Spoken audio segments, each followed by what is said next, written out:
It's Joy and Lindsay with Meet Me in the Middle, and we have our special, most favoritist guest with us today, Roger Martin, my BFF and main squeeze, and Ronald Pollard, my BFF. Yeah. We've been collectively married, 60-something years. That's right. That's right. That's scary, right? Yes. All right, so if you didn't hear the first episode, we talked about Black Lives Matter in a way that was real and authentic, and you need to know the real root of it because you hear a lot of mixed messages, and we went right to the source and got the word. So, but now we talked about Black Lives Matter. Now, you know what? We're gonna just gonna jump right into that subject of white privilege. You've probably heard that talked about. You've probably heard some people throw that phrase out, and since we're the white people, we thought we would deal with that one. And Lindsay and Ronald can point some questions at us. But I want to tell you one thing that we want to kind of approach is through this episode is what are things that as African American people are important to you for us white people to know or even talk about, and phrases that we maybe aren't very helpful to use or whatever, but that'll be all mixed in with this. But I'm going to turn it over to Roger. Roger's got some good words, a book that's kind of been on his heart that's coming out now, because now it is called Blinded by the White. Talk to us about that, Roger. Tell us where that came about for you. Well, disclaimer. Disclaimer. It's not on the verge of coming out. It's an idea. There's notes, and I've done a pretty decent amount of research, but yeah, Blinded by the White, something like the history of the roots of racism in a good kid in a nice southern city. So it's about my own family story and the city, Chattanooga, in which I grew up as a child. And at some level, right, it's going to deal with the white world in which I lived, which was very privileged and had advantages, but I was clueless about that. So, but I guess the word that I think that's important, because I know still a lot of my white friends, the idea of white privilege, that's the concept. And I think part of that is, well, that's suggesting that we didn't earn what we've gotten, and that we have, and the way I tend to describe it is when you talk about privilege, maybe not thrilled with that term, but what we're saying is advantage. I had advantages that I had no idea that were related to the color of my skin. It's funny, so if I'm just talking about just examples, this was, and then looking back, there's just, it showed up everywhere. I remember 16, I went to get my first job, right? And I go in sight unseen to a store, talk to a guy, I get hired on the spot, right? And I'm just thinking, this is all nice kids, you come in, you get a job right away. It would piece things together later, but every manager looked like me. Most of the employees looked like me. And I would realize it wasn't until I was age 27 that I would ever work for someone who did not look like me. Wow. So the first 20, so the first 11 years of my work history, I went to school. So I was in school in Chattanooga, 3rd and 4th grade in public school. In 4th grade, I had a black teacher. In 5th grade, my parents moved us to a private school. I would never have a black teacher ever again at any point of my high school, college, seminary. So this means every teacher I had knew my culture, I knew the lingo, knew the experiences. We were all on this, had no clue. Well, of course, the kind of advantages that creates. We moved, my parents moved us to a private school when I was in 5th grade. What? Because we could. Well, there were all kinds of other parents that would have liked to have maybe a different school situation than the one I was in, even in 4th grade. They're looking, that we could do that. We could buy a house. My family, my parents did not make a lot of money, but we got a home loan like that. I remember when we moved again. So it's like my 5th grade year when this whole kind of low interest home loan too. What's that? A low interest home loan. Oh yeah, no problem. And we could move. And here's what we moved out of that neighborhood near that public school because we could, and we moved into another neighborhood. I would only later learn. There's this thing called redlining, which happened in Chattanooga. And certain people could not buy in certain neighborhoods. But I read a question about that. Moved into a new neighborhood. Never anybody looking at us funny. You know, do you belong here? Those kinds of things. I've realized that almost every time I've been stopped by an officer of the law, he or she has looked like me. I realized even where I learned, again, growing up, when we talk about advantage, again, why we take that as an insult, the reality is in Chattanooga, during my lifetime, okay, so when Black brothers and sisters couldn't eat in restaurants. So it meant the parents of the kids I grew up with, those managers of my store, they couldn't eat, they didn't even eat in restaurants and movie theaters and we're talking about my lifetime. So you think about the kinds of disadvantages created. So the parents of the kids, when I went to school, couldn't use the public library. They could not go to UTC Chattanooga. They were not permitted. Are we gonna say there was no there's no disadvantage? My parents could go to any university they wanted to, and yet the Black kids that I might have run into in 4th grade in my school before I was shipped off to a white private school, well, those parents, they couldn't go to the library because it wasn't open to them. They couldn't go to UTC, our university in town, because it wasn't open to them. In your lifetime? Yes. Now, I mean, it changed. Here, when I'm talking about in my lifetime, I was very young when they finally, probably 4 or 5 years old, when they first began, you can imagine with some slowness, admitting people of color. So my world was filled with advantages, and the term privilege is appropriate. So I guess that's just a sort of part of what I'll be unpacking in a book where I learned just how many advantages I had that I was clueless about. At some point, what we're talking about, and thank you for sharing, Roger, for me. At some point, man, we really have to look at the awareness of that. You can only be aware of that when you contrast it to what others are dealing with. Right. So you can only be aware that I'm in a bubble when you see outside the bubble. Right. Or, you know, I'm walking down this track and me and my friends in Chattanooga are going this way, but I see these kids that are Black or Hispanic, and in this case, Black, going this same direction, but they can't walk the same path I walk. Yeah. My path is straight. They have to walk around curves, uphill, in and out of bushes to get to the same schoolhouse. Yep. And it creates an entitlement, or it seems like it. Again, we're no sociologists. This is just something that we've observed. The observation. It seems like it creates, well, why aren't you? Why can't you? Why don't you feel? I know we got to wait till section 3 for this.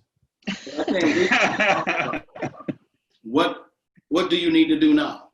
Yeah. What needs to happen now? Because Yeah. you think about that, Roger, while you were dealing with that, the same Black kid was just as smart, just as intelligent, just as gifted, just as talented, just as insightful, Right. but not given the same opportunity. Right.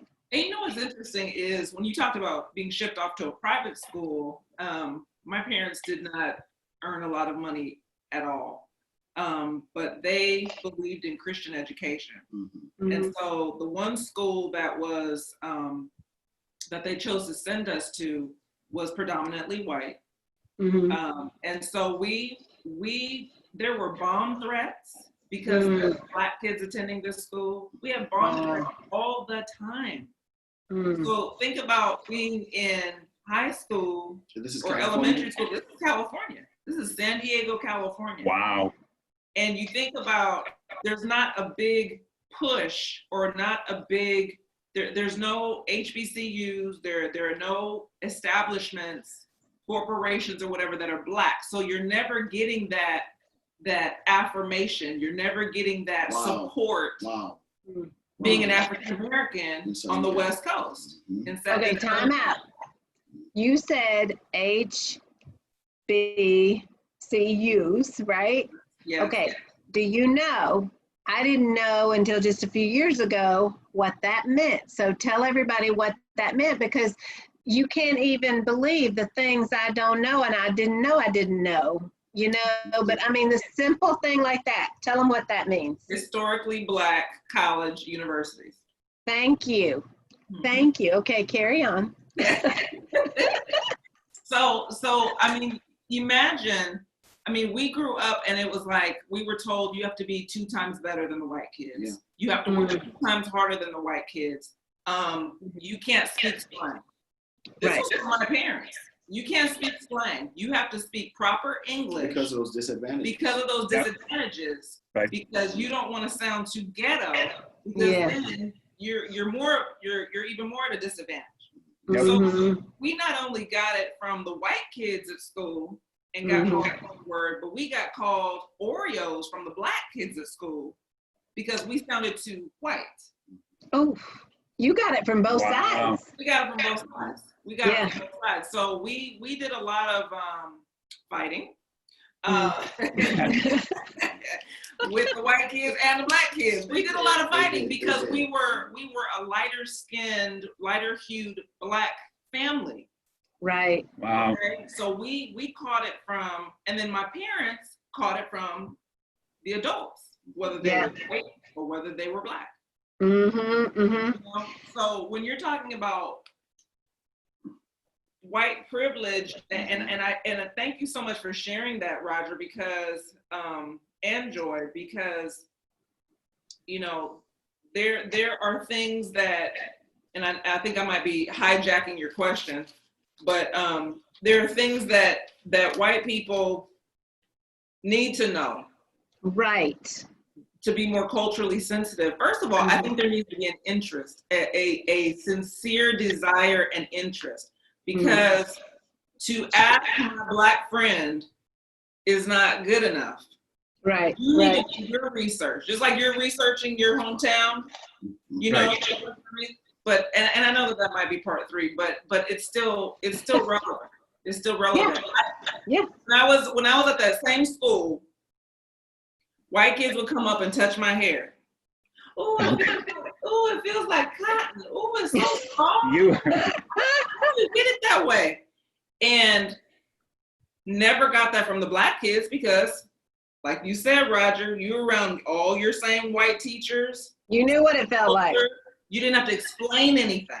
Right. You always have to explain stuff. And that's what I want to kind of piggyback on that Lindsay is saying, because white privilege has white magnetism, white standards, white entitlement, white. Why is an angel's food cake white? Why is a devil's food cake Black? Ooh, Pollard. She's I mean, Pollard. but understand what white privilege has done. Yeah. White privilege has said to everybody else, now watch this now. White privilege has said to everybody else, you're not beautiful unless, as a model, you're a size 2 or 0 and you're 5'9". Look at what white privilege has done to the world of fashion. Look at what white privilege has done to getting a home loan. Look at what white privilege has done to being able to be engrafted into this community. You have a white privilege says that you have to have X amount of dollars to meet our standard. Right. Well, because white privilege, white is setting the standards. The majority community is setting the rules. Here's how things work around here. It's the game. It's the white man's game. Yeah. That systemically and intentionally put in and installed at different levels of society and in our world. And so you see people, who said that corporate is a navy blue suit with a white shirt and a yellow tie? Yeah, who said that? So who said that? Sorry, I keep hitting my table and bouncing our screen. That this little black girl capitalized off of people touching my hair. There you go. There you go. Okay. So capitalized. Right. Yeah. You can touch my hair, but there's a price. That's a quarter a touch. But you know, good for you. I think, Roger, you highlighting what it was like for white privilege is also the close cousin of white entitlement. Yeah. You know? And the land that was built off of slave owners' backs. This country was built by black people. White people from all parts of Europe and the world when they came here. The Polish, the Hungarians, people from all the Sicilians, the Italians, from all over the world, Jews, white folk, black folk came here, Native Americans. We built this country. Right. Nobody is indigenous to this place except the Native American. Yeah. Right. Yeah. Nobody's indigenous to this place except the Cherokee and the tribes, the Blackfoot that have been all but wiped out. Okay. Right. And what Mr. Floyd's death has done, it has awakened in us the white privilege piece that has been existing in my lifetime for at least 55 years, because how many white people do you know that you've seen on TV who've had somebody in their knee on their neck? Yeah. We have seen white folk have machetes, waving them at cops, and they still go home at night. There was something on Facebook that I was watching the other day, and I can't remember which city it was in, but there was a march, and there were all of these white men and women lined up to the left of them, to the left of the march, with their rifles, with their shotguns, with their Rugers or whatever. A peaceful protestation. It was a peaceful protest. The cops were sitting right there at the end, and it was a quiet protest as well. Correct. And there was this smug look. There was this smug look on the faces of all of the white men and women, and the young black boy that was holding Black Lives Matter. He turned around and he just looked at them, and then he turned back around and they said, "Oh yeah, that was good. Yeah, that was good." But I told Ron, I said, so if there would have been a lineup, let's flip it. If there would have been a lineup of black people with guns, armed with the that's going down differently. Even if they had a right to carry, would they have been standing there peacefully while you had a white protest? Yeah. Right. I think you even had the same thing in Minneapolis, where you had white guys with guns. We're going to come protect storefronts, whatever, but bearing arms out. Look past that. nothing to see here. That's safe. That's fine. But the firearms in the hands of someone else are somehow dangerous. Now that's threatening. Yeah.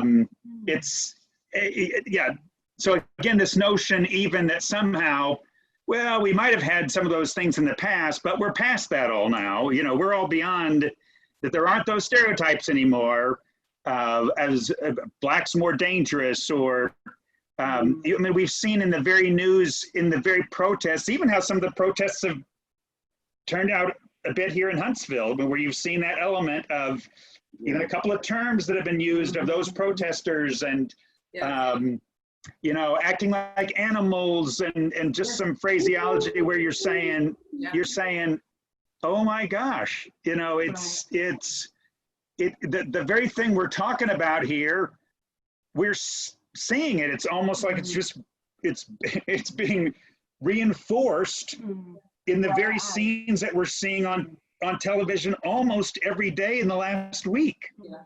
It is the most uncomfortable conversation for white America to have. White America I agree. does not want to have. See, white America does not want to have the discussion of its original sin. Its original sin, white America does not want to take responsibility for. And it wants to live its cushy, bubbleized life and not say, you know what? We were wrong. Yeah. We've been wrong. Amen. Amen. By the way, America's Original Sin is an actual book that you should buy and read. Jim Wallace. And you nailed it. No, that's an actual book. Oh. America's Original Sin. It's I'm getting into segment 3 as well, but that's Dr. Cornel West, Dr. Michael Eric Dyson, Al Sharpton, Jesse Jackson. These are people who can tell you. A lot of people look at these men as opportunists, but they're speaking truth to power. Yes, truth to power. That's a word.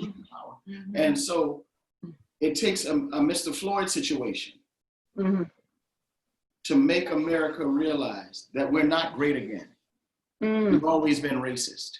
We've always been racist, deeply racist, and systemically racist. Yes. And you know, and I was listening to the President of the United States talk about the Insurrection Act of 1807. Okay.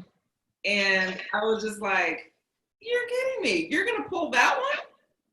You're going to pull, I mean, because it says in it that he has the power, it gives him the power to bring in like extra reinforcement, police and all the other kind of stuff. Yeah. There is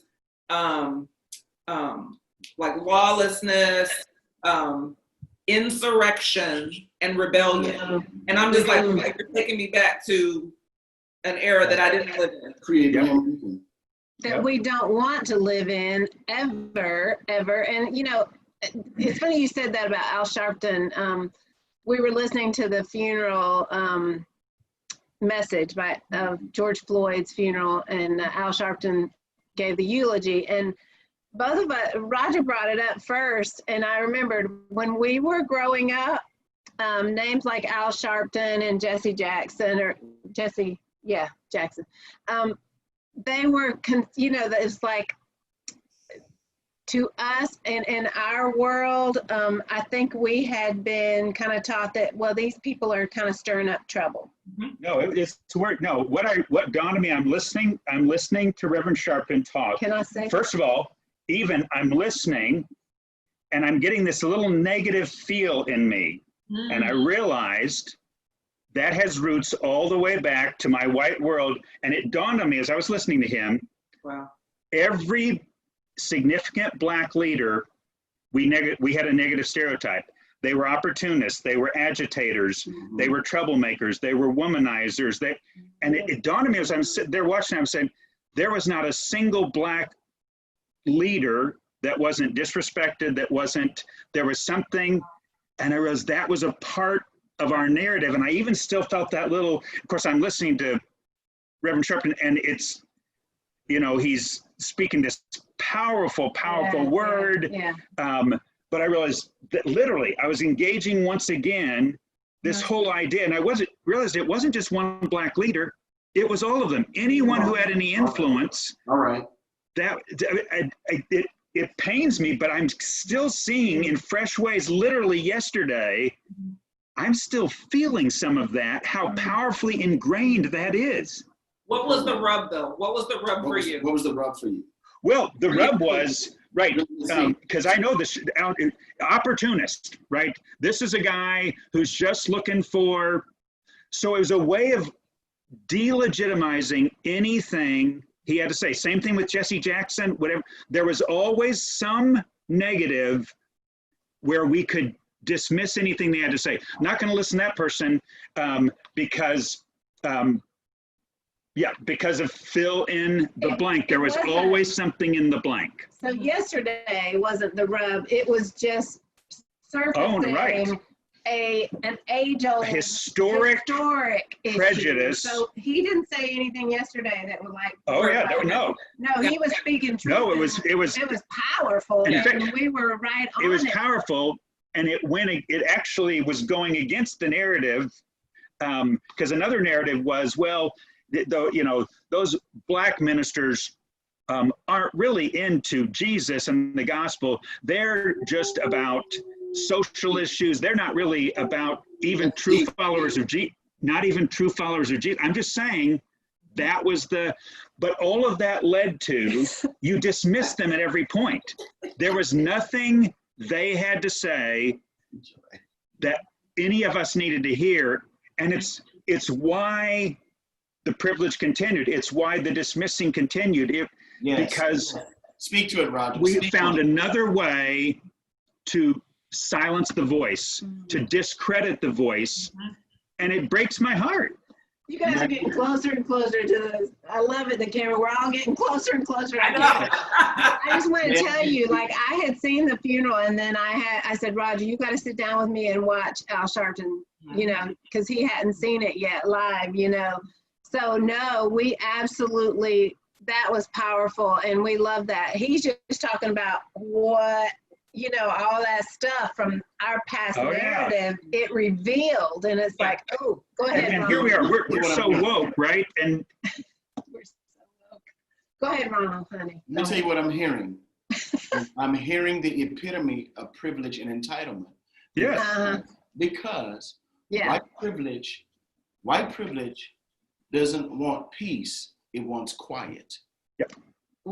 That's what Reverend Sharpton said. Yeah. Exactly what he said. Yeah, it's it true. wants quiet, not peace. And anybody that reminds white privilege of its responsibility and the fact, see, that's why they hated Muhammad Ali. And I'm going to dare say this, I know people not going to like this, that's why they loved Michael Jordan. Ali hated Ali and loved Michael Jordan. Think about Ali, Roger. Think about Ali, Joy, Lindsay. Think about what Muhammad Ali meant at the height of his physical ability. Yeah. He said, no, I'm not going to Vietnam. I'm not fighting a war with somebody who did nothing to me. My war is with you. The Vietnamese didn't do anything to me, but you are the one that wants me to go fight in Vietnam and still get in the back of the bus. What sense is that?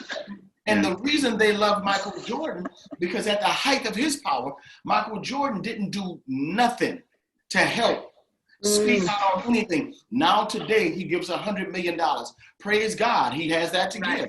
Thank you, Jesus, for that, all right? Yeah. But what I'm talking about was when he was at the very height of his powers versus Ali, Abdul-Jabbar, and Wilt Chamberlain, and Bill Russell, and Jim Brown. Those guys were not quiet for the sake of peace.